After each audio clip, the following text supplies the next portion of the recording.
ਵਾਹਿਗੁਰੂ ਜੀ ਕਾ ਖਾਲਸਾ ਵਾਹਿਗੁਰੂ ਜੀ ਕੀ ਫਤਿਹ। ਸੰਗਤ ਜੀ, ਅੱਜ ਆਪਾਂ ਸਾਰੇ ਹੀ ਨਗਰ ਭੌਂ ਵਿਖੇ ਜਿੱਥੇ ਧੰਨ ਧੰਨ ਸਾਹਿਬ ਸ਼ਹੀਦਾਂ ਦੇ ਸਰਤਾਜ ਗੁਰੂ ਅਰਜਨ ਸਾਹਿਬ ਜੀ ਮਹਾਰਾਜ ਦੇ ਨਾਮ ਦਾ ਇਹ ਜਿਹੜਾ ਗੁਰਦੁਆਰਾ ਸਾਹਿਬ ਜਿਸ ਦਾ ਪਿੱਛੇ ਆਪ ਜੀ ਕੰਮ ਦੇਖ ਰਹੇ ਹੋ, ਬੜੇ ਹੀ ਜ਼ੋਰਾਂ ਸ਼ੋਰਾਂ ਅਤੇ ਬੜੇ ਹੀ ਉਤਸ਼ਾਹ ਦੇ ਨਾਲ ਇਹ ਕੰਮ ਚੱਲ ਰਿਹਾ ਹੈ। ਸੋ ਸਾਡੀ ਸੁਸਾਇਟੀ ਬਾਬਾ ਮੱਖਣ ਸ਼ਾਹ ਲਵਾਣਾ ਸੇਵਾ ਸੁਸਾਇਟੀ ਅਤੇ ਨਗਰ ਦੀ ਪ੍ਰਬੰਧਕ ਕਮੇਟੀ ਜਿਹੜੇ ਇੱਥੇ ਪ੍ਰਬੰਧਕ ਜਨ ਹਨ ਨਗਰ ਭੌ ਦੇ, ਅਤੇ ਉਹਨਾਂ ਦੇ ਨਾਲ ਬਾਕੀ ਦੀਆਂ ਸੰਗਤਾਂ ਨੇ ਜੋ ਸਾਰਿਆਂ ਮਿਲ ਜੁਲ ਕੇ ਇਹ ਸਹਿਯੋਗ ਬਣਾ ਕੇ ਅੱਜ ਇਤਨਾ ਵੱਡਾ ਕੰਮ ਜੋ ਆਪ ਜੀ ਨਜ਼ਰ ਮਾਰ ਰਹੇ ਹੋ, ਜਿਸ ਨੂੰ ਵੇਖ ਰਹੇ ਹੋ, ਇਹ ਸਾਰਾ ਹੀ ਸੰਗਤਾਂ ਦੇ ਸਹਿਯੋਗ ਦੇ ਨਾਲ ਚੱਲ ਰਿਹਾ ਹੈ। ਸੋ ਅੱਜ ਇਸ ਦੀ ਜਿਹੜੀ ਫਾਈਨਲ ਤੀਸਰੀ ਸਲੈਬ ਹੈ ਉਹ ਪੈਣ ਜਾ ਰਹੀ ਹੈ। ਸੋ ਇਸ ਦੇ ਲਈ ਆਪਾਂ ਸਾਰੇ ਹੀ ਇਕੱਠੇ ਹੋ ਕੇ ਅੱਜ ਕੁਝ ਬੇਨਤੀਆਂ ਵੀ ਸੰਗਤ ਦੇ ਅੱਗੇ ਰੱਖਣੀਆਂ ਹਨ ਅਤੇ ਨਾਲ ਦੀ ਨਾਲ ਆਪਣੀ ਜਿਹੜੀ ਘਾਲ ਕਮਾਈ ਅਸੀਂ ਕਰਦੇ ਹਾਂ, ਜੋ ਸਤਿਗੁਰ ਸੱਚੇ ਪਾਤਸ਼ਾਹ ਦੇ ਹੁਕਮ ਹਨ, ਘਾਲ ਖਾਏ ਕਿਛ ਹੱਥੋਂ ਦੇ ਨਾਨਕ ਰਾਹ ਪਛਾਨੇ ਸੇ, ਆਪਣੀ ਮਾਇਆ ਸਫਲ ਕਰਨੀ, ਆਪਣੇ ਜੀਵਨ ਦੇ ਕਿਸੇ ਕਾਰਜ ਨੂੰ ਸਫਲ ਕਰਨਾ।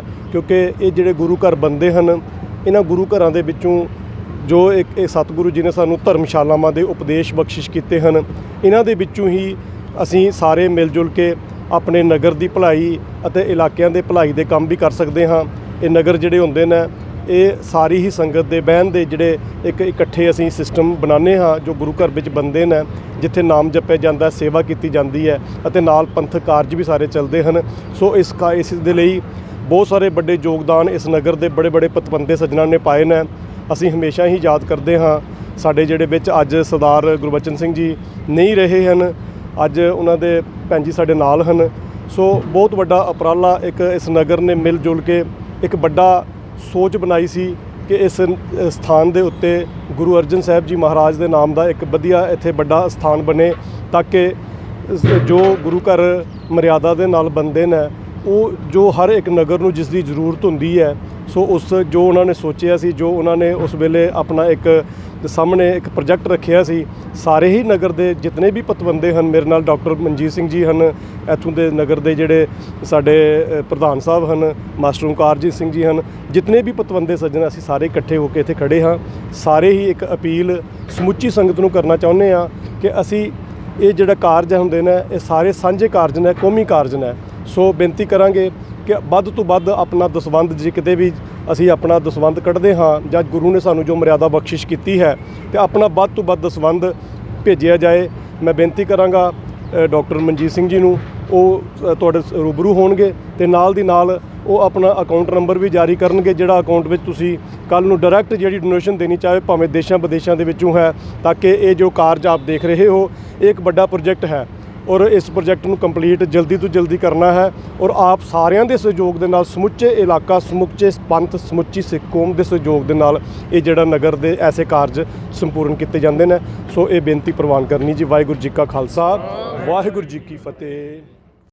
ਵਾਹਿਗੁਰੂ ਜੀ ਕਾ ਖਾਲਸਾ, ਵਾਹਿਗੁਰੂ ਜੀ ਕੀ ਫਤਿਹ। ਸਭ ਤੋਂ ਪਹਿਲਾਂ ਮੈਂ ਸਮੁੱਚੇ ਨਗਰ ਵੱਲੋਂ, ਸਮੁੱਚੇ ਪ੍ਰਬੰਧਕਾਂ ਵੱਲੋਂ ਇਕਵਾਨੀ ਚੈਨਲ ਦਾ ਧੰਨਵਾਦ ਕਰਦਾ ਹਾਂ, ਕਿਉਂਕਿ ਜਦੋਂ ਦਾ ਇਹ ਚੈਨਲ ਜੰਮੂ ਕਸ਼ਮੀਰ ਵਿੱਚ ਹੋਂਦ ਵਿੱਚ ਆਇਆ ਹੈ, ਕੋਈ ਵੀ ਧਰਮ ਕਰਮ ਦਾ ਕਾਰਜ ਹੋਏ, ਇਹ ਚੈਨਲ ਵੱਧ ਚੜ੍ਹ ਕੇ ਹਰ ਇੱਕ ਕਾਰਜ ਨੂੰ ਉਹਦੀ ਕਵਰੇਜ ਕਰਕੇ ਲੋਕਾਂ ਤੱਕ, ਆਮ ਜਨਤਾ ਤੱਕ, ਸੰਗਤ ਤੱਕ ਪਹੁੰਚਾਉਣ ਦਾ ਯਤਨ ਕਰਦੇ ਹੈ। ਬਹੁਤ ਬਹੁਤ ਧੰਨਵਾਦੀ ਹਾਂ ਵੀਰ ਜੀ, ਤੁਸੀਂ ਆਪਣੇ ਰੁਝੇਵਿਆਂ ਵਿੱਚੋਂ ਸਮਾਂ ਕੱਢ ਕੇ ਸਾਡੇ ਛੋਟੇ ਜਿਹੇ ਨਗਰ ਵਿਖੇ ਆਏ ਹੋ। ਜਿਵੇਂ ਕਿ ਆਪ ਸਭ ਨੇ ਦੇਖਿਆ ਹੈ ਕਿ ਜੋ ਕਾਰਜ ਚੱਲ ਰਿਹਾ ਹੈ, ਪੰਚਮ ਪਾਤਸ਼ਾਹ ਗੁਰੂ ਅਰਜਨ ਦੇਵ ਜੀ ਮਹਾਰਾਜ ਜੀ ਦੇ ਨਾਮ ਤੇ ਇਹ ਗੁਰਦੁਆਰਾ ਸਾਹਿਬ ਦੀ ਬਿਲਡਿੰਗ ਦੀ ਉਸਾਰੀ ਦਾ ਕੰਮ ਚੱਲ ਰਿਹਾ ਹੈ। ਐਸੀ ਗੱਲ ਨਹੀਂ ਕਿ ਨਗਰ ਵਿੱਚ ਗੁਰਦੁਆਰਾ ਨਹੀਂ ਸੀ, ਗੁਰਦੁਆਰਾ ਸਾਡੇ ਕੋਲ ਪਹਿਲੇ ਵੀ ਸੀ, ਲੇਕਿਨ ਉਹ ਛੋਟਾ ਸੀ, ਸਾਡੇ ਕੋਲ ਲੰਗਰ ਹਾਲ ਨਹੀਂ ਸੀ। ਇਸ ਕਰਕੇ ਜਦੋਂ ਸਾਰੇ ਨਗਰ ਨੇ ਸਲਾਹ ਕੀਤੀ ਕਿ ਇੱਥੇ ਲੰਗਰ ਹਾਲ ਬਣਾਇਆ ਜਾਵੇ, ਫਿਰ ਵੀ ਛੋਟਾ ਪੈ ਜਾਂਦਾ ਸੀ। ਫਿਰ ਸਾਰੇ ਪਤਵੰਤੇ ਸੱਜਣ, ਜਿਵੇਂ ਕਿ ਵੀਰ ਜੀ ਨੇ ਵੀ ਦੱਸਿਆ ਹੈ, ਸਾਡੇ ਮਾਨਯੋਗ ਸਰਦਾਰ ਗੁਰਬਚਨ ਸਿੰਘ ਜੀ, ਉਹਨਾਂ ਨੇ ਉਪਰਾਲਾ ਕੀਤਾ, ਕਿਉਂ ਨਾ ਅਸੀਂ ਥੋੜ੍ਹੀ ਜਗ੍ਹਾ ਆਪਣੇ ਕੋਲ, ਕਿਉਂਕਿ ਨਗਰਾਂ ਵਿੱਚ ਸਾਰਿਆਂ ਕੋਲ ਜ਼ਮੀਨ ਜਾਇਦਾਦ ਹੁੰਦੀ ਹੈ, ਉਹ ਸਾਰੀ ਸੰਗਤਾਂ ਨੇ, ਪੂਰੇ ਨਗਰ ਦੀ ਸੰਗਤਾਂ ਨੇ ਸੇਵਾ ਕਰਕੇ ਜੋ ਸਾਡੇ ਕੋਲ ਜ਼ਮੀਨ ਇਕੱਤਰ ਹੋਈ, ਉਹ ਵੀ ਸਾਰੀ ਸੇਵਾ 'ਚੋਂ ਹੈ। ਕਿਸੇ ਨੇ ਕੋਈ ਮੁੱਲ ਜ਼ਮੀਨ ਨਹੀਂ ਖਰੀਦੀ ਐਸੀ, ਕਿਉਂਕਿ ਸਾਰੇ ਨਗਰ ਨੇ ਇੱਥੇ ਗੁਰਬਾਣੀ ਦਾ ਫਰਮਾਨ ਹੈ, ਚੌਂ ਵਰਨਾ ਕੋ ਉਪਦੇਸ਼ ਸਾਂਝਾ। ਹਿੰਦੂ, ਮੁਸਲਿਮ, ਸਿੱਖ, ਈਸਾਈ, ਸਾਡੇ ਨਗਰ ਵਿੱਚ ਹਰ ਇੱਕ ਬਰਾਦਰੀ ਦੇ ਸੰਗਤ ਰਹਿੰਦੀ ਹੈ, ਔਰ ਸਾਰੇ ਮਜਮਾ ਦੇ, ਸਾਰੇ ਧਰਮ ਦੇ ਸੰਗਤਾਂ ਨੇ ਇਕੱਤਰ ਹੋ ਕੇ ਇਹ ਗੁਰੂ ਘਰ ਦੇ ਕਾਰਜ ਨੂੰ ਸੰਪੂਰਨ ਕਰਨ ਦੀ ਕੋਸ਼ਿਸ਼ ਕੀਤੀ ਹੈ। ਸੋ ਆਪ ਸੰਗਤਾਂ ਪ੍ਰਤੀ ਬੇਨਤੀ ਹੈ ਕਿ ਜੋ ਵੀ ਧਰਮ ਕਰਮ ਦਾ ਕਾਰਜ ਹੁੰਦਾ ਹੈ, ਇਸ ਵਿੱਚ ਜ਼ਰੂਰ ਵੱਧ ਚੜ੍ਹ ਕੇ ਹਿੱਸਾ ਲੈਣਾ ਹੈ। ਜਿਵੇਂ ਕਿ ਵੀਰ ਜੀ ਨੇ ਵੀ ਅਪੀਲ ਕੀਤੀ ਹੈ ਕਿ ਆਪ ਜੀ ਨੂੰ ਜੋ ਡਿਸਪਲੇ 'ਤੇ ਇਸ ਜੋ ਗੁਰਦੁਆਰਾ ਸਾਹਿਬ ਦਾ ਅਕਾਊਂਟ ਨੰਬਰ, SBI ਨੰਬਰ ਔਰ ਬੈਂਕ ਦੀ ਡਿਟੇਲ ਦਿੱਤੀ ਜਾਵੇਗੀ। ਆਪ ਜੀ ਵੀ ਆਪਣੇ ਸਤਿਗੁਰੂ ਜੀ ਦਿੱਤੇ ਵਿੱਚੋਂ ਦਸਵੰਧ ਦੀ ਸੇਵਾ ਜ਼ਰੂਰ ਕੱਢ ਕੇ ਇਸ ਕਾਰਜ ਨੂੰ ਨੇਪਰੇ ਚੜਾਉਣਾ ਹੈ, ਕਿਉਂਕਿ ਇਹ ਸਾਰੇ ਗੁਰੂ ਘਰ ਜੋ ਹੈ ਸਾਰਿਆਂ ਦਾ ਸਾਂਝਾ ਹੁੰਦਾ ਹੈ। ਇਹ ਕੇਵਲ ਇੱਕ ਨਗਰ ਦਾ ਨਹੀਂ, ਇੱਕ ਇਲਾਕੇ ਦਾ ਨਹੀਂ, ਇਹ ਪੂਰੇ ਪੰਥ ਦਾ, ਪੂਰੀ ਲੋਕਾਈ ਦਾ ਗੁਰੂ ਘਰ ਹੁੰਦਾ ਹੈ। ਕਿਉਂਕਿ ਜਦੋਂ ਆਪਾਂ ਦੇਖਦੇ ਹਾਂ, ਦੂਰ ਦਰਾਡੇ ਵੀ ਜਾਂਦੇ ਹਾਂ, ਜਿੱਥੇ ਸਾਨੂੰ ਗੁਰੂ ਘਰ ਮਿਲਦਾ ਹੈ, ਇੱਥੇ ਲੰਗਰ ਦੀ ਵਿਵਸਥਾ ਹੁੰਦੀ ਹੈ, ਵਿਸ਼ਰਾਮ ਕਰਨ ਦੀ ਵਿਵਸਥਾ ਹੁੰਦੀ ਹੈ। ਇਸ ਕਰਕੇ ਸਾਰਿਆਂ ਪ੍ਰਤੀ ਹੱਥ ਜੋੜ ਕੇ ਨਿਮਰਤਾ ਸਹਿਤ ਬੇਨਤੀ ਹੈ ਕਿ ਆਓ, ਸਤਿਗੁਰ ਕੀ ਸੇਵਾ ਸਫਲ ਹੈ ਜੇ ਕੋ ਕਰੇ ਚਿਤ ਲਾਏ। ਇਹ ਸਾਨੂੰ ਮੌਕਾ ਮਿਲਿਆ ਹੈ ਸੇਵਾ ਕਰਨ ਦਾ, ਤੇ ਅਸੀਂ ਵੱਧ ਚੜ੍ਹ ਕੇ ਇਸ ਵਿੱਚ ਜ਼ਰੂਰ ਯੋਗਦਾਨ ਪਾਉਣਾ ਹੈ। ਇਤਨੀਆਂ ਕਿ ਬੇਨਤੀਆਂ ਪ੍ਰਵਾਨ ਕਰਨੀਆਂ। ਵਾਹਿਗੁਰੂ ਜੀ ਕਾ ਖਾਲਸਾ, ਵਾਹਿਗੁਰੂ ਜੀ ਕੀ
ਰੰਗ